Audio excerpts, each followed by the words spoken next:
disebut kata Sendang. Ini menjadi petunjuk kepada kita bahwa area ini memang cukup kaya air. Nah, selatan itu kalau mau mencari di mana pemukiman gampang. Boleh apa sumber air ini? Kalau enggak, ya pasti tidak dipilih sebagai pemukiman. Atau biopo.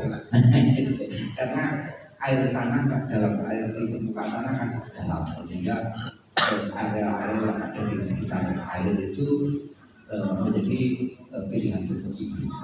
Jadi Bapak Ibu dan saudara-saudara sekalian, yang menarik perhatian kita di Sedangrejo sendiri, tadi saya teman yang kawan-kawan bahwa di Sedangrejo ada 3 prasasti yang masalahnya ini Majapahit, ya, dari masa Erlangga, bahkan nanti di tetangga desanya di kecamatan yang sama Nimbangnya itu masih ada prasasti lagi juga dari era Erlangga. Ini menjadi petunjuk bagi kita bahwa sebenarnya permukiman di tempat ini baru ada pada masa Majapahit. Dan ada beberapa abad sebelumnya, sejak era Erlangga, katakanlah kalau era Erlangga itu kita sebut katakanlah tahun 1000-an gitu ya, 1000-an awal era Majapahit itu baru ada 1300-an kan, ada selisih waktu kurang lebih 300-an tahun. Jadi 300 tahun sebelum era Majapahit itu sudah ada jejak-jejak Erlangga. Bahkan ada kemungkinan juga beberapa kali pusat pemerintahan kerajaan Erlangga. Dulu pusat pemerintahan namanya Kadatuan. Kata Kadatuan itu kan kemudian menjadi Kedaton. Jadi Kedatonnya Erlangga itu salah satu yang dipatahkan itu. Nanti ada Watan Maja, seterusnya itu ada di selatan. Jadi area selatan Lamongan ini adalah daerah yang memang menjadi bukan hanya pusat kebudayaan, tapi pusat peradaban. Ya. Jadi kalau budaya ini yang high level, jadi levelnya tinggi, itu ada di selatan. Jadi kalau kemudian nanti ada situs di era Majapahit, orang kaget, karena memang sudah ada jauh sebelumnya. Nah, Bapak Ibu dan saudara-saudara sekalian, jadi dari banyak situs ya, banyak situs yang kita dapati, tinggalan apakah itu tinggalan itu berupa prasasti, tinggalan itu berupa, kalau kami menyebutnya artefak, itu bisa berupa bangunan, kemudian arca. Bangunan itu juga macam-macam ya, ada candi, ada patenta, ada macam-macam itu. Banyak situs-situs itu yang memang dalam kondisi tidak utuh ya. Jadi kalau kita mau ini sebenarnya runtuhan apa sebelum dipugar ya, digali dan dipugar ya, kita belum tahu gambarannya. Nah, ketika masyarakat menemukan itu tidak selalu ketika ditemukan itu dalam kondisi utuh, karena sudah usia yang lama itu mengalami kondisi roboh, sehingga sebenarnya ini situs yang berupa apa itu kurang dapat diidentifikasikan dengan baik. Kalau keberadaan situsnya saja, bendanya saja kurang dapat diidentifikasikan dengan baik, maka bisa apa yang ada di balik budaya itu juga tidak bisa diidentifikasikan dengan baik. Ya. Jadi kalau tinggalan Sopo, ya, itu kurang dapat diidentifikasikan dengan baik. Tapi di sisi lain justru kita mendapati adanya yang tadi saya sebut, yaitu oral story, jadi cerita lisan atau tradisi lisan yang oleh masyarakat itu dikenakan, disematkan, dikenakan pada situs itu. Itulah yang saya sebut sebagai cerita rakyat di balik, kalau itu artefak ya artefak. Ya, kalau itu misalnya prasasti tapi belum bisa dibaca, ya cerita rakyat di balik prasasti. Ini yang terjadi. Perkara dan apa yang diceritakan di dalam cerita rakyat, dan misalnya kalau prasasti itu kemudian bisa dibaca dengan jelas, atau kemudian kalau situs itu bisa dibuka dan kemudian bisa berbicara tentang dirinya, itu ada kalau dalam istilah Jawa ada gesernya. Itu menurut saya adalah hal yang wajar. Jadi sifat dari cerita rakyat itu adalah kisah yang diturunkan secara lisan. Ketika diturunkan secara lisan itu tak tertutup kemungkinan terjadi bias. Ya, kalau dalam istilah asing bias gitu ya. Bias itu bisa ada tambahan, ada pengurangan. Pengurangan itu bukan terus dikurang-kurangi ya enggak. Karena lali gitu. Lupa itu lengkapnya seperti apa. Akhirnya karena itu kadang-kadang cerita itu kan terputus-putus. Jadi nyambungnya nah, karena memang ada informasi yang tak sampai ke tangan kita sehingga terputus. Tapi kadang-kadang juga sebenarnya itu terputus-putus, putus-putus sudah dipahami, kemudian dibuat rangkaiannya, dimunculkan sisipan kisah, sehingga gampang diceritani. Nah, ini atau kadang-kadang juga, wah ini karena nggak cocok kalau aku ya dengan macam-macam ya, dengan pemahaman, kadang-kadang keyakinan, kadang-kadang kisah itu dibelokkan. Nah, jadi ini yang mesti kita pahami bersama bahwa dalam proses menurunkan dari generasi ke generasi secara lisan itu tidak tertutup kemungkinan terjadi apa yang disebut dengan bias informasi bias informasi itu tak terelakkan kisah apapun ya. Makanya kadang-kadang sampai geger itu karena ternyata kabar burung itu kan dari rame ya, jadi ditambah-tambahin itu ditambahin, dikurangi dan macam-macam itu ya. Ini sifat dari tradisi lisan. Oleh karena itu, tapi bukan berarti bahwa tradisi lisan itu tidak tidak mengandung kebenaran, ya, tidak mengandung kebenaran. Ada yang bisa saja benar di balik tradisi lisan. Bisa saja tokohnya itu belum tentu ada. Bisa saja peristiwanya tidak seperti yang digambarkan dalam kisah itu. Tapi ada informasi yang ternyata kalau di Indonesia itu saya sebut sebagai faktual. Saya mengambil contoh kasus begini. Di Tulungagung itu ada situ Gunung Budeng di Tulungagung Selatan. Ya, gunungnya namanya Gunung Budeng atau Gunung Cikra. Di situ ada arca yang gede, bukan arca ya, batu yang gede kalau dilihat dari kejauhan seperti orang yang duduk bertapa. Ya. Nah itulah yang kemudian disebut dengan Joko Budeng. Ya. Karena ditutup oleh ibunya, dia itu karena setia pada kekasih, jadi kekasihnya Roro Kembang Sore itu minta agar kekasihnya itu bertapa di Suduli. Ya. Waktu itu juga dipanggil ibunya itu tidak menyambut. Ya. Tidak menyahut sampai kemudian ibunya menemukan ternyata sudah dekat dengan posisi ibunya yang panggil karena anaknya enggak menyahut, akhirnya ditutup. Itu kayak waktu jadilah batu. Nah, apakah Joko Budeng itu benar-benar ada? Apakah itu kisah itu memang seperti yang digambarkan itu? Tapi yang menarik perhatian kita dalam cerita itu bahwa kisah Joko Budeng itu adalah kisah yang berhubungan dengan pertapaan. Nah, di Gunung Budeng itu ternyata situs pertapaan. Ya, ada gua pertapaan namanya Gua Tritis. Ya, Gua Tritis itu gua pertapaan yang panjang, mulai dari masa Kediri akhir sampai dengan era Majapahit. Jadi boleh saja tokohnya belum tentu ada. Ya, boleh saja peristiwanya tidak seperti yang digambarkan di dalam rangkaian cerita itu, tapi bukan berarti apa yang disangka ini sama sekali tidak benar. Bahwa ada kisah tentang orang betapa itu memang tempat itu bertapaan. Ya, ini contoh ya. Ya, jadi kebetulan nanti malam itu kami juga akan berbicara tentang transformasi dari cerita yang lisan kemudian dituliskan kemudian jadi seni pertunjukan. Itu ada naskah namanya Kasih Baduda yang oleh teman-teman malam itu dipentaskan dalam topeng. Jadi kisah itu bisa berpindah dari yang semua lisan kemudian menjadi oral ya, lisan itu istilahnya oral kemudian menjadi literal. Ini adalah literalisasi ya. Apa yang sebelumnya kan oral cerita lisan, tapi teman-teman karena menuliskan maka ini mengalami apa yang saya sebut dengan literalisasi, diliteralkan, dituliskan. Nah, sehingga dengan adanya tulisan ini relatif nanti kalau diwariskan itu tidak terlampau bias karena ada kontrolnya, iya lah.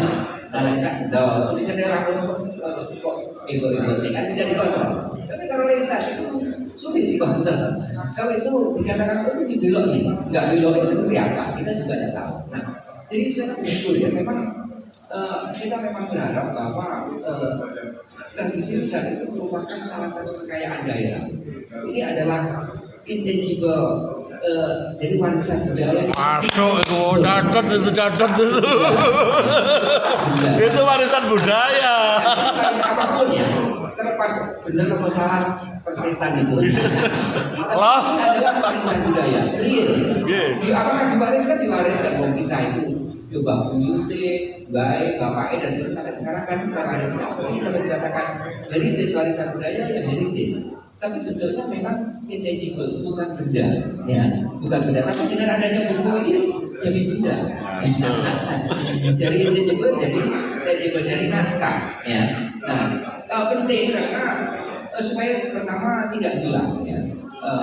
Kita tidak ada jaminan apakah 100 tahun lagi, 200 tahun lagi cerita ini masih dikenal atau tidak, apakah ada yang bisa menuturkan dengan baik. Senyampang masih ada para minispo ya, yang masih bisa berkisah. Nah ini kan adalah pemulung ini cerita itu ya ini gitu ya. Saya kira penulisnya itu juga merangkai ya, merangkai dari apa yang dipulung, dipulung itu kayak dironi ya, dari para narasumber gitu sedikit-sedikit, kemudian dijahit ya, dijahit dirangkai menjadi dirajut gitu sehingga menjadi cerita. Nah ini memang salah satu cara untuk merangkai kisah itu ya semacam itu. Karena dan saya kira teman-teman mencoba untuk meng-cross-check-kan, karena bisa saja dari narasumber satu dengan narasumber yang lain dalam menuturkan tidak sama persis. Ya, itu tak terelakkan. Kode narasumber itu kadang-kadang ada selisihnya.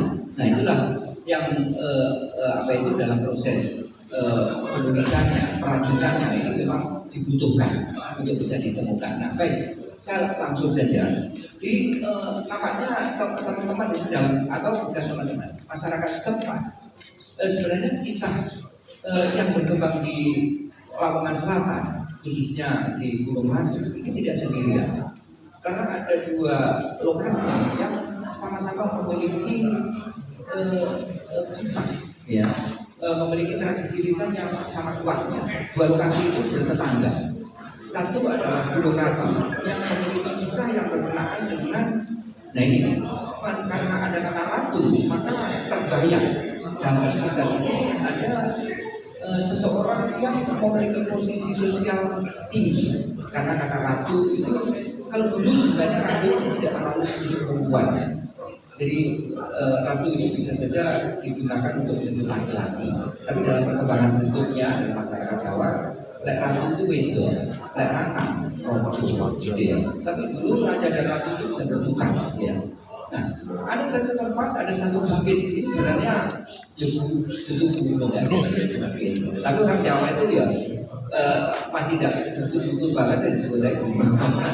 Ya ini bukit ya, tapi masyarakat itu gunung namanya Gunung Ratu. Nah, di balik kata ratu inilah tergambar adanya seseorang yang karena sebenarnya ratu, seseorang itu berjenis kelamin perempuan yang posisi sosialnya tinggi. Dia adalah, kalau ratu itu adalah bisa penguasanya, ya, bisa penguasanya, atau dia adalah istri dari penguasa, ya, istri dari penguasa. Jadi penguasa bisa disebut ratu. Seribuan Ratu Hadewi misalnya itu juga ratu, ya, sebagai penguasa. Tapi bisa saja bukan penguasa, tapi karena istrinya raja disebut dengan ratu. Nah, dalam legenda ini kata ratu itu dihubungkan bukan dengan penguasa perempuan, tapi dihubungkan dengan perempuan istri penguasa, ya, perempuan istri penguasa. Nah, inilah yang menunjuk pada legenda itu, menunjuk pada tokoh yang kemudian disebut dengan Andong Sari, ya. Nah, Andong Sari. Karena itu kemudian inilah yang disebut dengan Ibu Ratu, ya. Dalam legenda ini ya, Ibu Ratu. Sebetulnya Andong Sari ini menarik. Kata Andong itu menarik. Kita seringkali menjumpai kata andong yang digunakan untuk menyebut tanaman, andong, tanaman, andong merah dan seterusnya. Oleh karena itu, saya berharap teman-teman yang menjadi pemandu situs ini sesuai dengan namanya, supaya tidak seperti pepesan kosong. Jadi terlanjur apa itu ada andongnya ya. Jadi ditanami lah andong gitu ya. Jadi ketika di jalan naik ke kanan kiri ditanami pohon andong. Jadi diandong nih. Mungkin ini diandongkan supaya sesuai dengan namanya. Andong itu macam-macam. Ada yang sering juga andong merah dan beberapa tempat suci itu seringkali juga diberi tanaman andong. Kuburan juga selain kuburan juga ada andong. Andong juga kalau ada hajatan yang diikatkan di tiang itu ya, itu juga ada andongnya. Jadi ini memang tanaman yang oleh masyarakat Jawa ya bukan hanya sebagai penghias, tapi juga dianggap ada sakralnya. Nah itu pohon bisa ditanam. Ini saya sebut sebagai tanaman yang toponimik. Toponimik itu artinya sing ditandur itu sesuai dengan jenenge. Kalau di sana randu aku dan nandur randu. Di sana kelapa ya nandur kelapa. Namanya gunung andong sari tanam pohon andong ini yang utama. Nah, tokoh inilah yang kemudian di dalam legenda ini dihubungkan dengan salah satu istri dari kalau saya menyebut sebagai the founding fathers-nya Majapahit ya, pendirinya Majapahit yaitu Raden Wijaya. Raden Wijaya salah satu istrinya Raden Wijaya yang disebut dengan nama Tribuaneswari. Jadi inilah yang nanti kita ketahui sebagai ibu dari Tribuaneswari, Raja Majapahit yang ketiga dan sekaligus Tribuaneswari ini.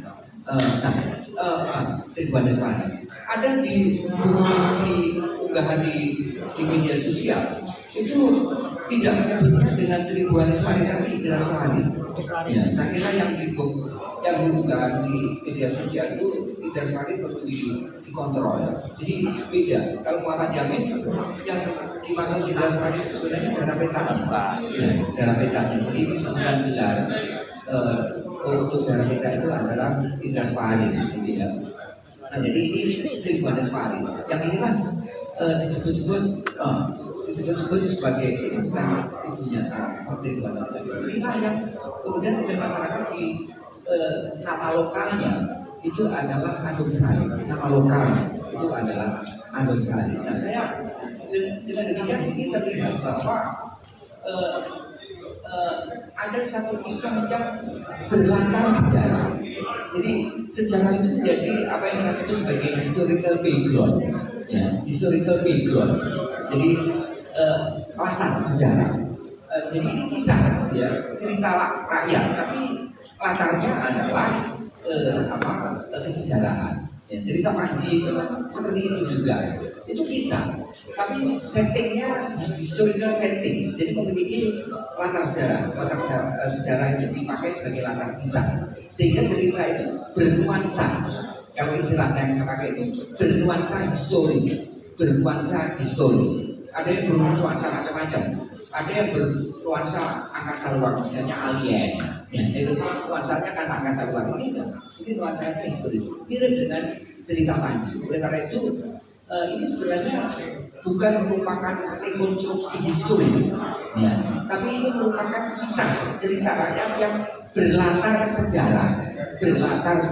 Jadi sejarah dijadikan sebagai latar. Nah, tokoh inilah kisah tentang Tribuaneswari, salah satu istrinya Raden Wijaya yang dalam kisah ini kemudian kayak diselong di senering gitu, kalau istilah Belandanya disingkirkan karena adanya kompetisi di lingkungan para istri raja. Jadi kalau kita lihat film Sulaiman Turki itu ya, Huren dan sebagainya itu bagaimana intrik-intrik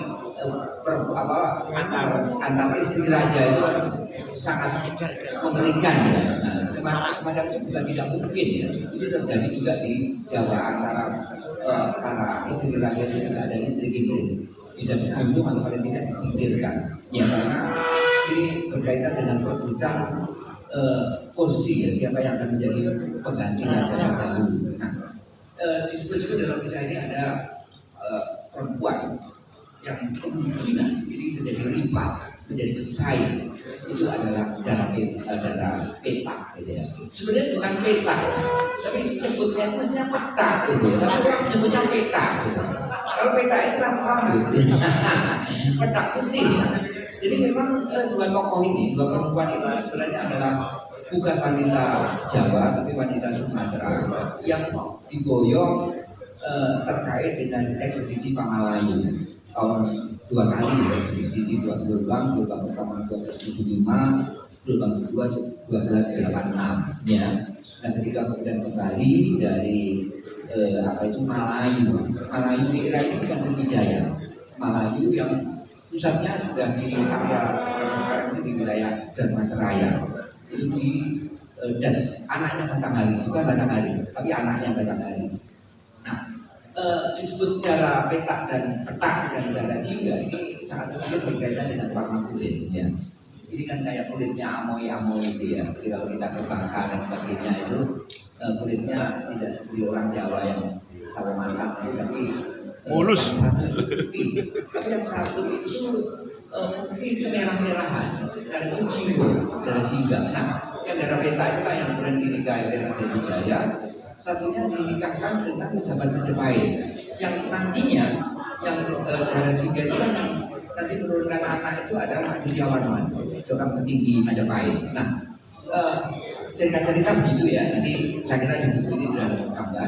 Satu lagi kemudian kisah tentang perempuan yang kemudian di dalam legenda disebut Andong Semeri itu, lalu direlasikan, dihubungkan dengan cerita rakyat yang ada di kecamatan tetangganya, yaitu di Modo. Karena di Modo itu ada cerita rakyat tentang seorang anak sesuai dengan sebutannya, anak yang belum dewasa, yaitu cerita tentang si Joko. Joko Modo. Nah, karena Modo inilah yang kemudian mengingatkan pada tokoh dalam sejarah yaitu Gajah Mada. Ya. Jadi pada masa lalu Bapak Ibu dan saudara sekalian, nama binatang itu acap diberikan kepada pimpinan satuan ketenteraan. Jadi banyak pimpinan satuan ketenteraan itu diberi unsur nama itu adalah nama binatang. Nah, nama binatang yang dipakai itu adalah gajah. Seringkali juga tokoh-tokoh yang menyandang unsur nama binatang itu pimpinan satuan ketenteraan dengan satuan khusus, ya, satuan khusus. Misalnya yang menggunakan nama kuda-kuda ya, misalnya kuda Narawangsa dan seterusnya itu Kapolri. Tapi Gajah Mada yang menggunakan unsur gajah bukan tidak mungkin. Itu adalah pimpinan pasukan yang bergajah, karena gajah juga digunakan dalam kendaraan perang. Di Rilek Candi kita dapati, ya. Nah, Gajah Mada disebut-sebut di dalam Pararaton sebagai pasukan Bayangkara, tapi sangat mungkin juga menjadi satuan kendaraan raja ya, karena tidak semua orang pada waktu itu boleh mengendarai gajah ya. Itu hanya raja dan lapisan-lapisan sosial tertentu. Jadi